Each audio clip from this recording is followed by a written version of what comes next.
महाकुंभ में क्यों आते हैं नागा साधु और कितना कठोर है नागा साधुओं का जीवन? क्या है वो 7 कड़े नियम जो नागा साधु कभी नहीं भूलते? आज हम इस सारे सवालों का जवाब अपनी इस रिपोर्ट के जरिए आपको बताएंगे।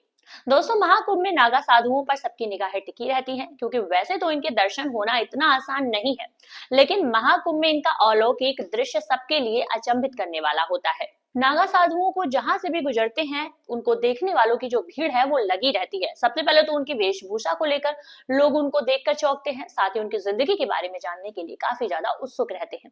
महाकुंभ हो या कोई भी कुंभ हो, नागा साधुओं के बिना अधूरा ही होता है। सवाल ये है कि आखिर नागा साधु आते कहां से हैं और कहां चले जाते हैं। साथ ही सवाल ये भी है कि नागा साधुओं की जिंदगी कैसी होती है। कहते हैं कि नागा साधुओं को 7 ऐसे कठोर नियमों का पालन करना होता है जो आम इंसान के बस की बात नहीं है। महाकुंभ में नागा साधुओं के आने की सबसे बड़ी वजह भी होती है।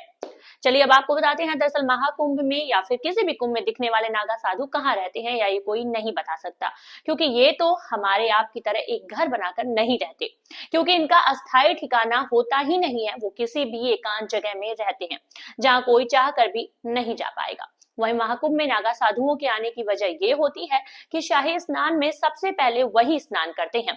महाकुंभ के शाही स्नान में सबसे पहले संगम में डुबकी नागा साधु ही लगाते हैं। इसके बाद ही कोई और संगम में नहा सकता है। नागा साधु बनना कोई आसान बात बिल्कुल भी नहीं है। तो चलिए आपको बता देते हैं, नागा साधु बनने से पहले इनको कई प्रक्रियाओं से गुजरना होता है, जिसमें सबसे पहले खुद के ही शरीर का अंतिम संस्कार और पिंडदान करना होता है। उसके बाद उनको संन्यास की दीक्षा ली जाती है। फिर कई तरह की प्रक्रियाओं से गुजरने के बाद आखिरी प्रक्रिया होती है। ये प्रक्रिया बेहद तकलीफदेह होती है, क्योंकि इस प्रक्रिया को लिंग तोड़ प्रक्रिया कहते हैं। जी हाँ दोस्तों, ये प्रक्रिया कैसे की जाती है और ये केवल नागा साधुओं को ही मालूम होता है, क्योंकि ये एक गुप्त प्रक्रिया होती है। नागा साधुओं को अपने जीवन में 7 कठोर नियमों का पालन करना पड़ता है।